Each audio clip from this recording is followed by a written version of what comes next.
नमस्कार प्यारे विद्यार्थियों। गौतमीपुत्र सातकर्णी को पिछले क्लास में हमने देख लिया था, बढ़िया तरीके से देखा।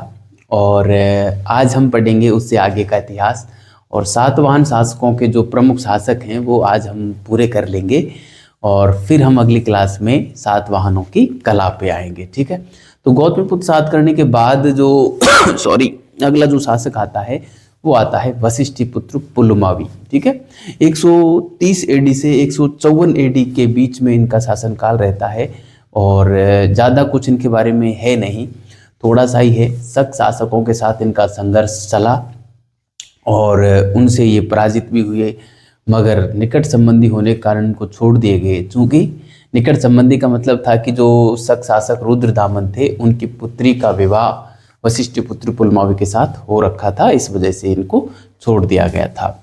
और जब शकों का इनके ऊपर आक्रमण हुआ, शकों से ये पराजित हुए, तो इन्होंने फिर उत्तर पश्चिम भारत से ही शकों के आक्रमण होते थे।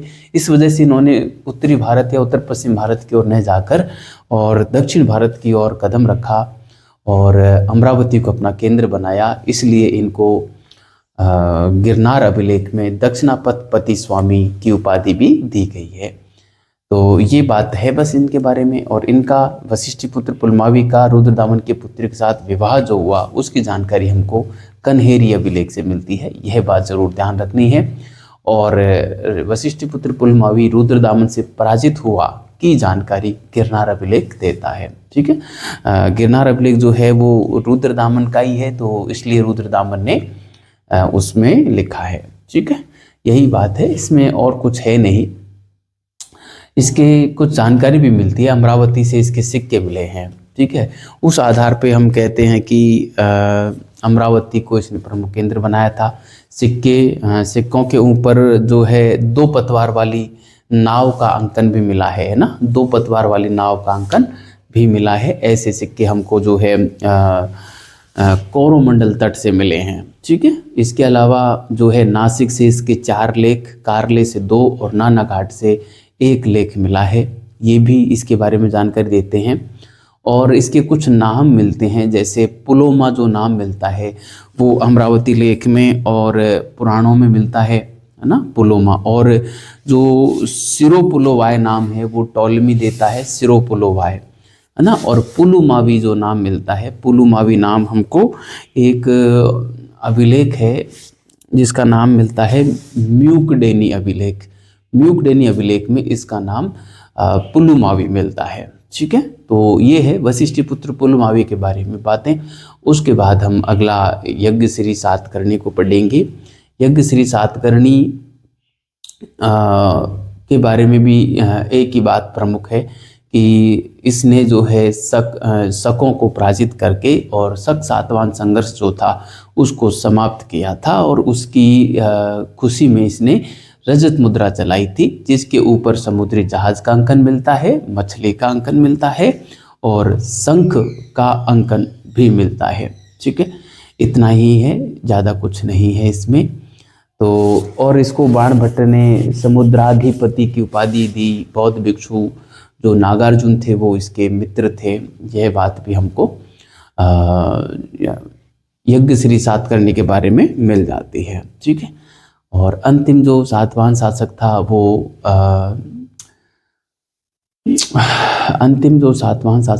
वो था पुलुमावी फोर्थ था। ठीक है, तो ये था प्यारे साथियों जो सातवाहन शासक थे उनके बारे में, उनके शासकों से संबंधित प्रमुख बातें वो मैंने आपको बताई। अब मैं एक एक बात को यहाँ पे लिख देता हूँ, सारी बातों को, फिर हम जो है आगे की बात करेंगे। मतलब आगे की क्या, इसके बाद सातवाहन वंश के बिखर जाने के बाद कुछ छोटे छोटे राजवंश भी पनपे थे। कई बार वहाँ से भी सवाल पूछ लिया जाता है ना। तो चलिए हम आज की हेडिंग डालते हुए और आगे बढ़ते हैं। वशिष्ठिपुत्र पुलुमावी से हम जो है पढ़ना प्रारंभ करते हैं विद्यार्थियों।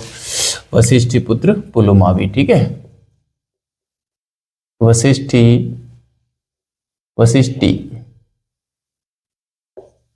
पुत्र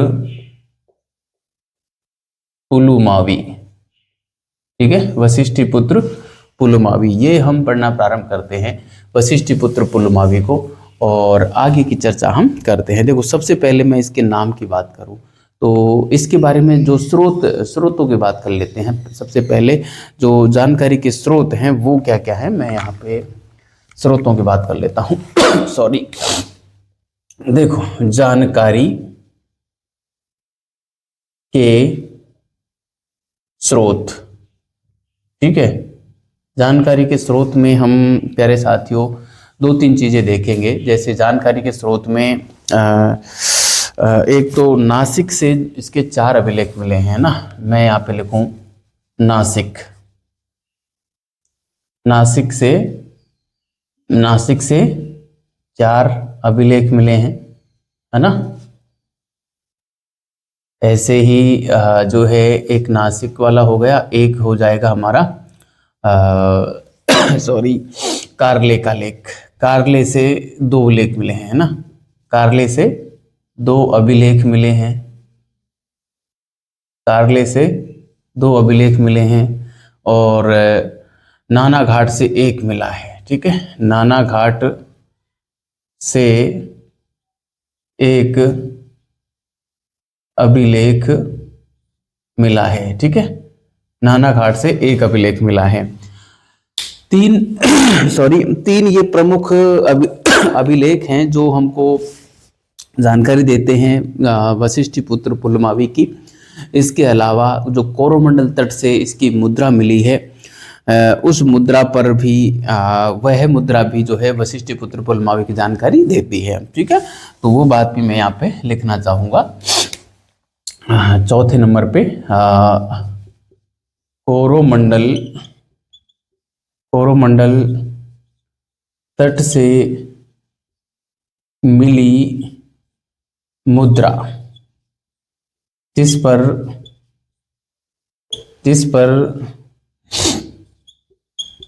2 पतवार वाली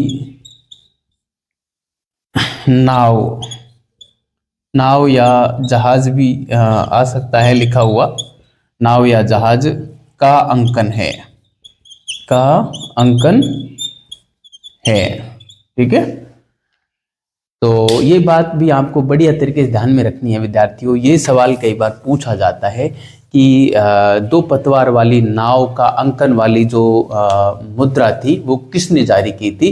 वह कौन सा सातवाहन शासक था जिसने 2 पतवार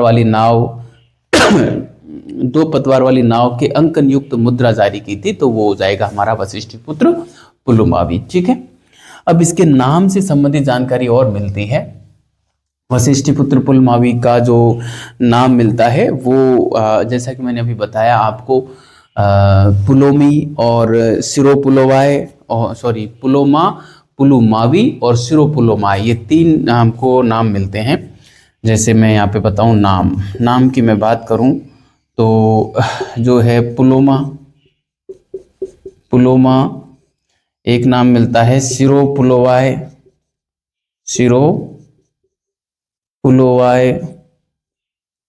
और एक नाम मिलता है यहाँ पे सिरोपुलोवाय और पुलुमावी, एक मिलता है पुलुमावी, है ना। पुलुमावी, वशिष्ठ पुत्र पुलुमावी वाला ही वो। तो ये तो मिलता है हमको म्यूकडेनी अभिलेख से, है ना।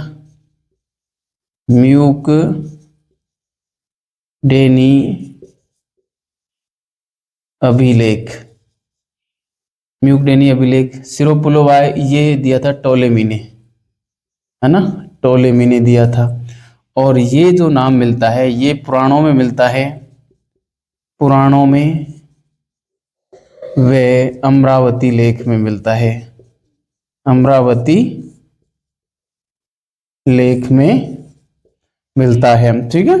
तो इस प्रकार से इनके नामों की जानकारी हमको जो जानकारी के जो स्रोत हैं वो मैंने आपको यहाँ पर बता दिए हैं, ठीक है। अब हम इनका वाहनों के साथ शकों के साथ जो संघर्ष हुआ उसकी बात मैं यहाँ पर करना चाहूँगा। इसके समय में जो शकों की जो शाखा थी वो थी कार्दमक शाखा, क्योंकि जो छहरात वंश था उसको तो गौतमीपुत्र सातकर्णी ने ही पराजित कर दिया था, जैसा कि आपको पता होगा। पिछले क्लास में मैंने बढ़िया तरीके से बताया है। जोगलथम्बी का मुद्रा भंडार, जहाँ से जो मुद्राएं मिली वो यह स्पष्ट दर्शा रही थी कि गौतमीपुत्र सातकर्णी ने शक शासक जो थे नहपान और उसके दामाद उषावदत्त को पराजित किया था और उन्हीं की मुद्राओं को पुनः मुद्रित करवाया था। ठीक है, जिसमें से करीब 9270 मुद्राएं पुनः मुद्रित की गई हमको मिली हैं। तो शकों की जो 2 शाखाएं थी भारत में, उनमें से एक शाखा को तो गौतमीपुत्र सातकर्णी ने पराजित कर दिया था। तो उसके बाद दूसरी शाखा का आक्रमण जो हुआ वो इसके समय में हुआ था। और दूसरी शाखा का जो प्रसिद्ध शासक था वो रुद्रदामन था, जिसका गिरनार अभिलेख भी मिलता है। रुद्रदामन के बारे में भी कई सारी बातें हैं। सुदर्शन झील के का जो पुनर्निर्माण था वो उसने करवाया था, उसमें अपने पैसे से उसने खर्चा किया था, मतलब जनता से किसी प्रकार का पैसा रुद्रदामन ने नहीं लिया था सुदर्शन झील का रिकंस्ट्रक्शन करवाने के लिए, है ना। तो ये बात आपको ध्यान में रखनी है। चलिए मैं यहाँ पे एक छोटी शेडिंग डालता हूँ, शकों के साथ संघर्ष। ठीक है, शकों के साथ संघर्ष, शकों के साथ संघर्ष। शकों के साथ संघर्ष की बात करूं तो मैं यहाँ पे यही लिखूंगा कि इनके समय में इनके समय में शक शासक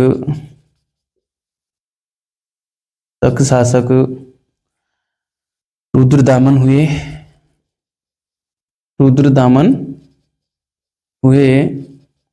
जो कि कार्दमक वंश के थे, ठीक है, यह बात आपको ध्यान रखनी है। रुद्रदामन ने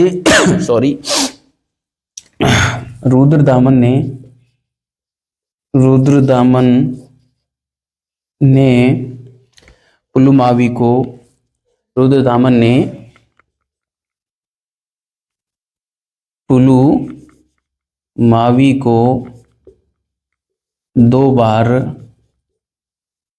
पराजित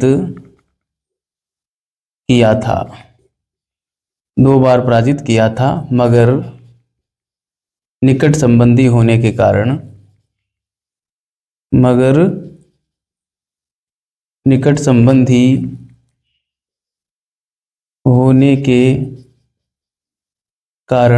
छोड़ दिया। ठीक है, निकट संबंधी होने के कारण छोड़ दिया। ऐसी जानकारी कहाँ से मिलती है?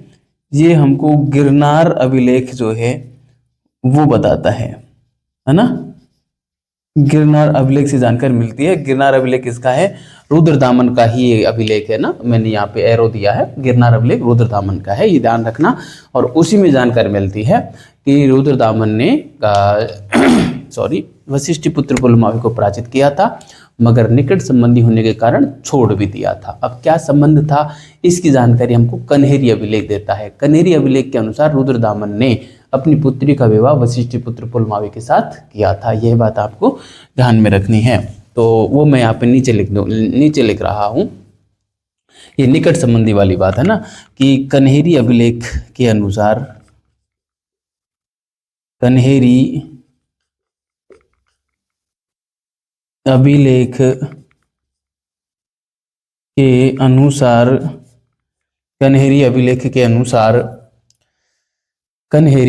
के अनुसार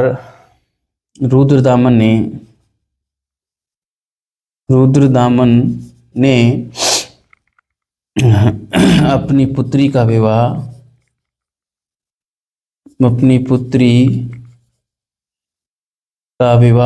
अपनी पुत्री का विवाह वशिष्ठपुत्र पुलमावी के साथ किया था। वशिष्ठपुत्र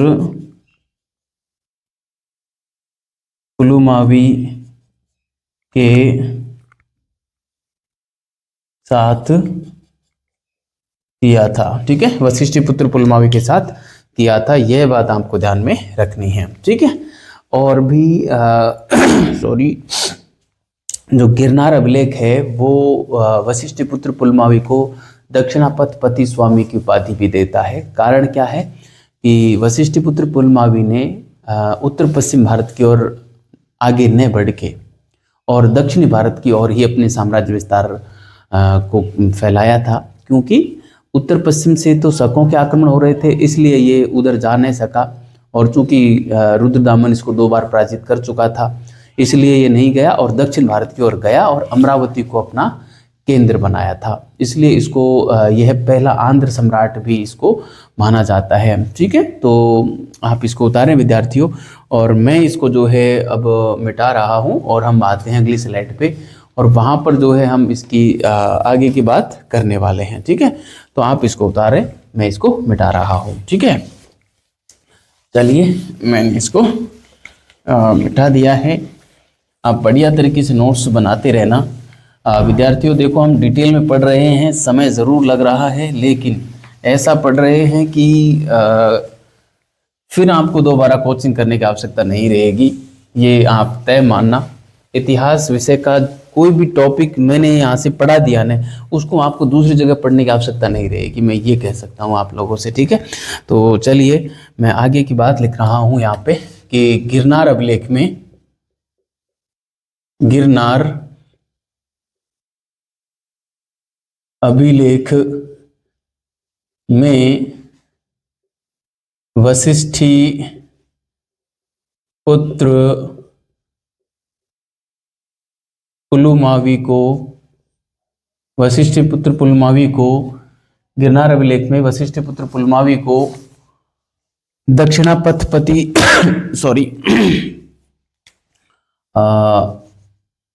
दक्षिणापथपति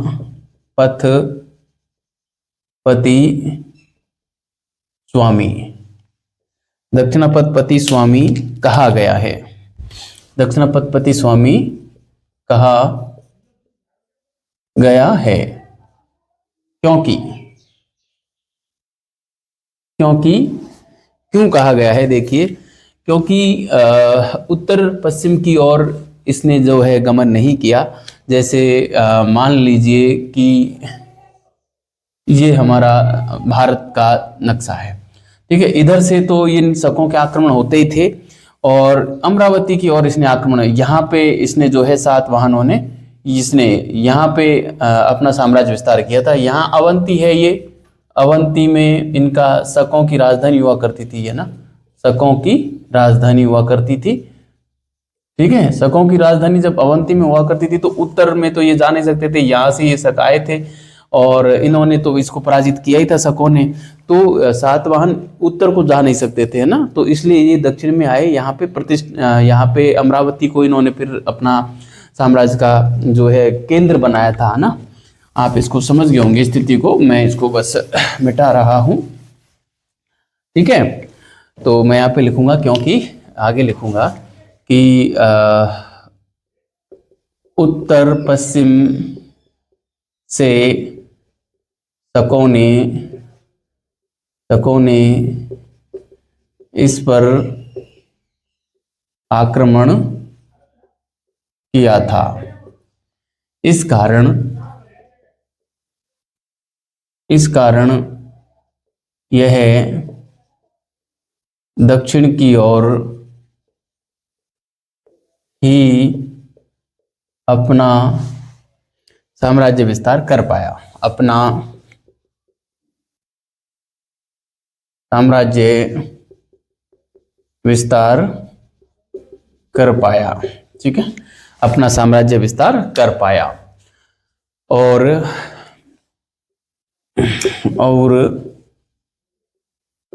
अमरावती को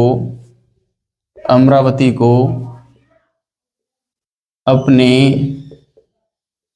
साम्राज्य का केंद्र बनाया, और अमरावती को अपने साम्राज्य का केंद्र बनाया। ठीक है, अमरावती को अपने साम्राज्य का इसने जो है केंद्र बना लिया। ठीक है, इसलिए इसको जो है पहला आंध्र सम्राट भी यह कहलाता है। ठीक है, मैं यहाँ पे लिखूंगा, इसलिए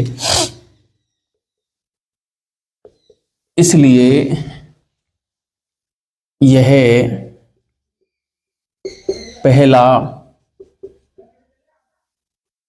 आंध्र सम्राट भी कहलाया, इसलिए यह पहला आंध्र सम्राट भी कहलाया। ठीक है, तो बढ़िया तरीके से आपको ये ध्यान रखना है विद्यार्थियों कि पहला आंध्र सम्राट कौन था, या दक्षिणापतपति स्वामी की उपाधि किसे और कहाँ दी गई है, दोनों बातें पूछी जाती हैं, आपको बढ़िया तरीके से ध्यान में रखना है। ठीक है, आंध्र सम्राट की उपाधि जो है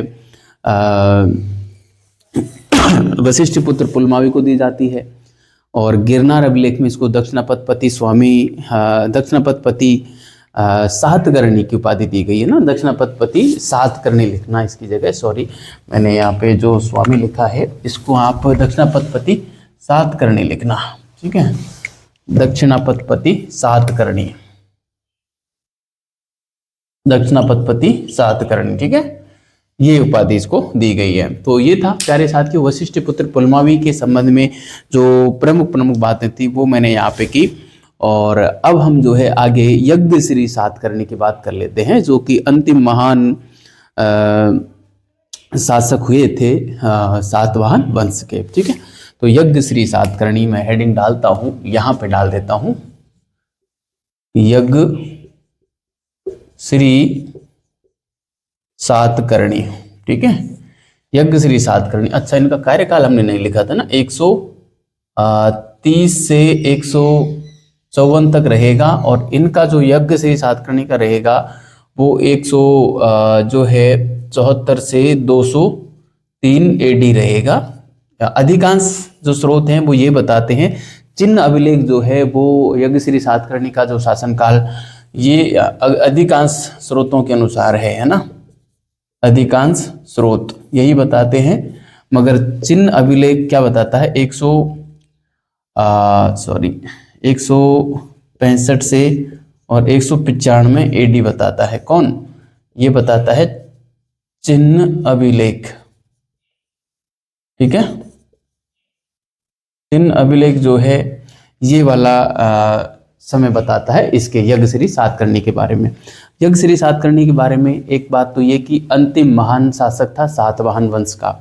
दूसरी बात, शक सातवाहन संघर्ष इसके समय में समाप्त हुआ क्योंकि इसने शकों को पराजित कर दिया था, और उसके उपलक्ष्य में चांदी की मुद्राएं चलाई थी जिसके ऊपर समुद्री जहाज, शंख और मछली का अंकन जो है हमको यहाँ पर मिल जाता है। ठीक है, यह बात मिलती है। और इसको बाणभट्ट ने इसको समुद्राधिपति की उपाधि दी थी, और जो बौद्ध भिक्षु नागार्जुन थे वो इसके मित्र थे। दरबारी क्या, इसके मित्र थे। ठीक है, और इसके काल के कई हमको अभिलेख मिलते हैं जिसमें गुंटूर का अभिलेख है ना, नासिक का अभिलेख है, कन्हेरी का लेख है ना, गुंटूर, कन्हेरी और नासिक, है ना, ये 3 अभिलेख इसके काल के हमको मिलते हैं।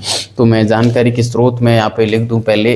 एक तो नासिक का अभिलेख मिलता है, नासिक, एक गुंटूर, है ना, और एक मिलता है हमको कन्हेरी अभिलेख, है ना।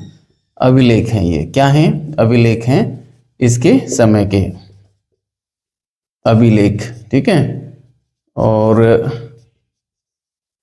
ये है अभिलेख। ठीक है, तो ये हमको मिलते हैं प्यारे साथियों, आप बढ़िया तरीके से ध्यान में रखना। ठीक है, और इसके बारे में जो प्रमुख बात है वो मैं यहाँ पे लिख देता हूँ। यहाँ पे हम लिखना प्रारंभ करते हैं कि अंतिम महान सातवाहन शासक, अंतिम महान सातवाहन शासक, एक बात। दूसरी बात, शक सातवाहन संघर्ष समाप्त किया, या मैं लिखूं शकों को पराजित किया, शकों को पराजित करके शक सातवाहन संघर्ष समाप्त किया। ठीक है, शक सातवाहन संघर्ष समाप्त किया, और इसके उपलक्ष्य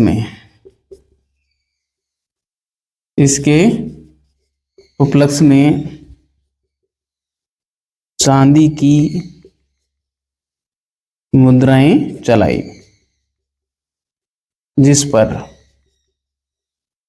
निम्न अंकन था, निम्न का अंकन मिलता है, निम्न का अंकन मिलता है। क्या क्या अंकन मिलता है जिस पर?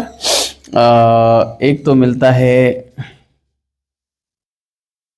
समुद्री जहाज का, एक मिलता है शंख का, और एक मिलता है मछली का। ठीक है, जो इसके समय आपको पता ही है, शक जो थे कार्दमक वंश से, कार्दमक शासक थे, कार्दमक वंश से थे, क्योंकि भारत में दो ही थे, एक तो चष्टन वंश था, एक कार्दमक वंश था। चष्टन वंश के शासक जो थे, सॉरी, जो क्षयराज थे नहपान वंश से, वो नहपान वंश और कार्दमक वंश दो वंश थे हमारे यहाँ पे, है ना। ये आपको पहले मैंने करवाया हुआ है। तो ये कार्दमक वंश से थे। यज्ञश्री सातकर्णी के बारे में बाणभट्ट ने इनको एक उपाधि दी है, त्रिसमुद्रोधिपति, है ना, त्रिसमुद्राधिपति। ठीक है, तो वो बात भी मैं यहाँ पे जो है लिखना चाहूँगा। आप लिखेंगे कि यज्ञश्री को बाणभट्ट ने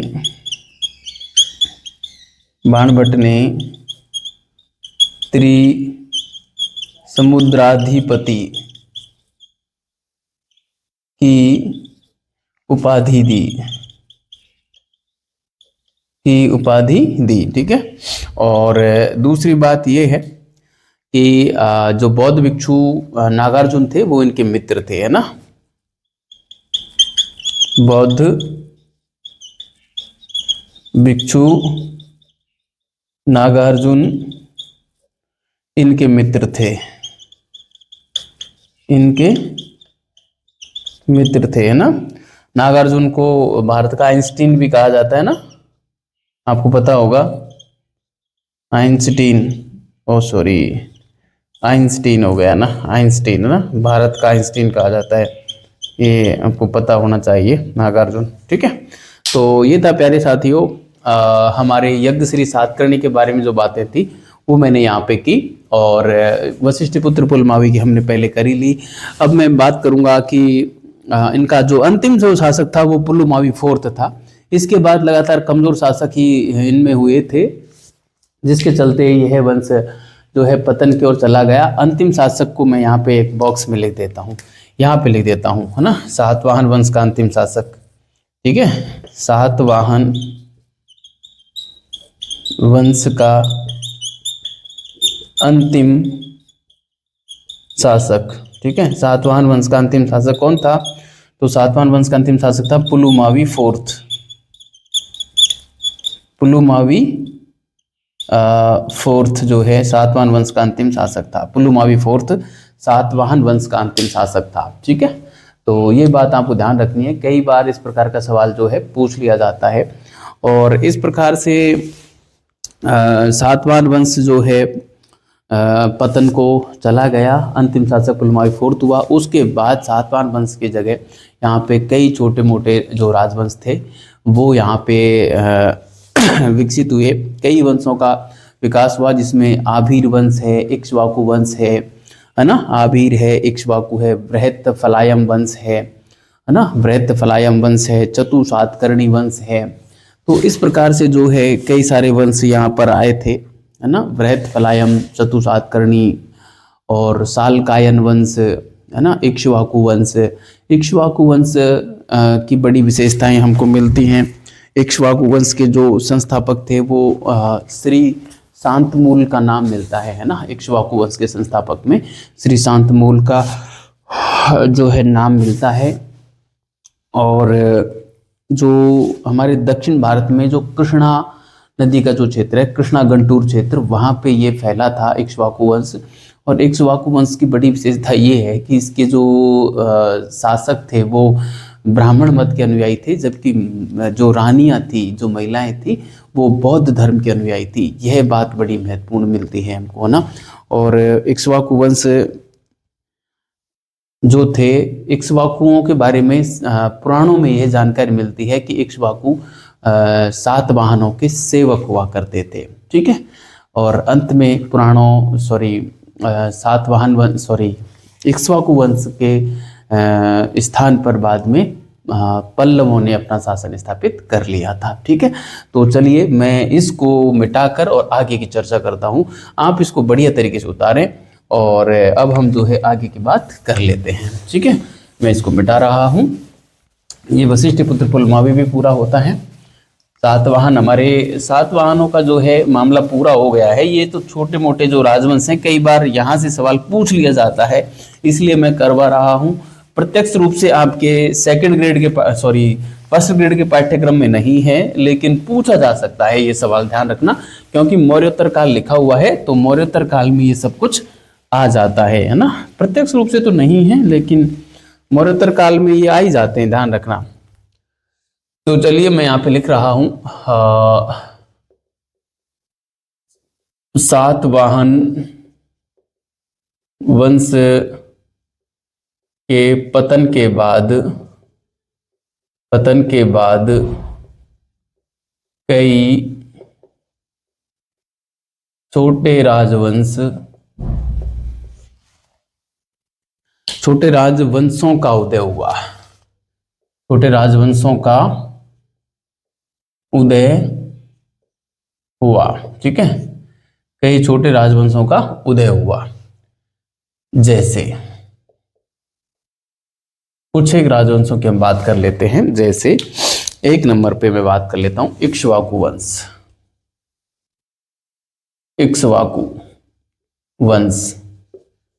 ठीक है, इक्ष्वाकु वंश में देखिए, संस्थापक की बात करूं तो संस्थापक तो थे श्री शांतमूल, इसके संस्थापक थे। ठीक है, दूसरे नंबर पे मैं बात करूं संस्थापक के अलावा क्षेत्र की बात करनी तो हम कृष्णा गुंटूर क्षेत्र। ठीक है, ये 2 है, कृष्णा गुंटूर क्षेत्र। ठीक है, कृष्णा गुंटूर क्षेत्र। और इसके अलावा जो है कृष्णा गुंटूर क्षेत्र हो गया। इसके जो राजन्य वर्ग तो था ब्राह्मण मत का अनुयायी, है ना,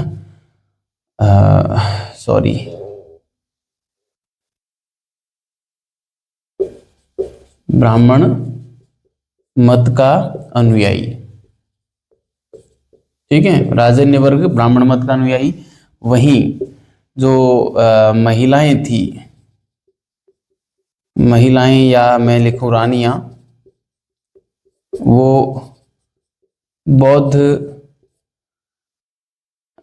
मत का अनुयायी थी, है ना, बौद्ध मत की अनुयायी थी। ठीक है, तो ये बात आपको ध्यान रखनी है। कई बार इस प्रकार का सवाल जो है पूछ लिया जाता है इक्ष्वाकु वंश से संबंधित, और पुराणों में यह बात मिलती है कि ये लोग सातवाहनों के सेवक थे। ठीक है, तो एक बात मैं यहाँ पे लिखूंगा, पुराणों के अनुसार इक्ष्वाकु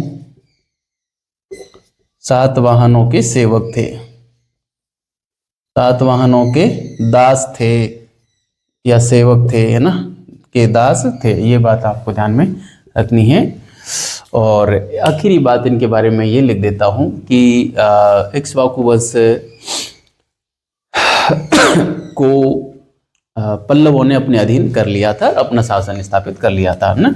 तो ये लिख सकते हैं कि इसके बाद यहाँ पर पल्लवों का शासन स्थापित हुआ।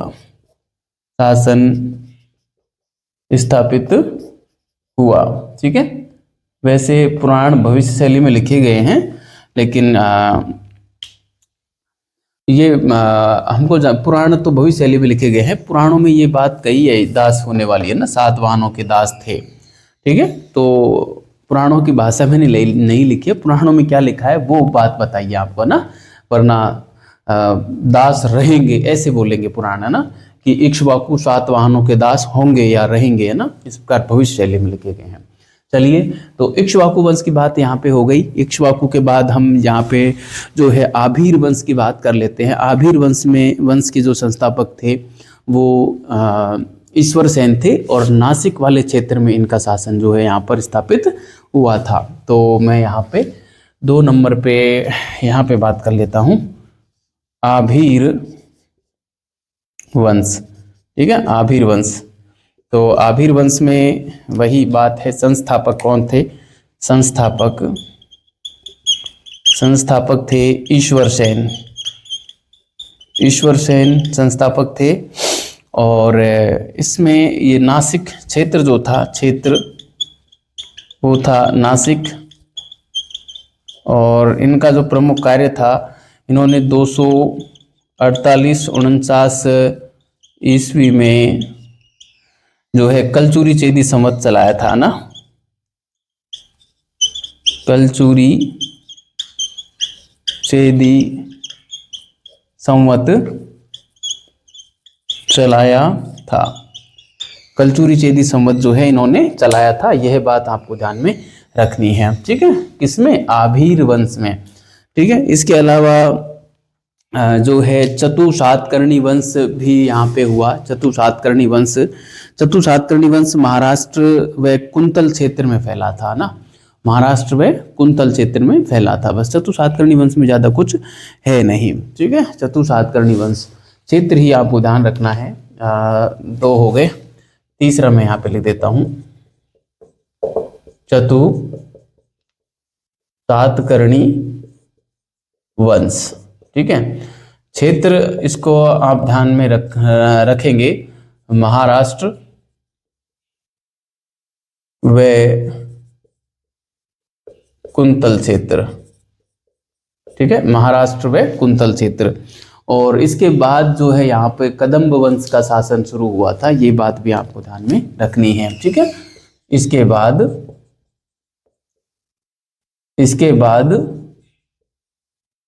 कदम्ब वंश का शासन शुरू हुआ था, ठीक है, शुरू हुआ था।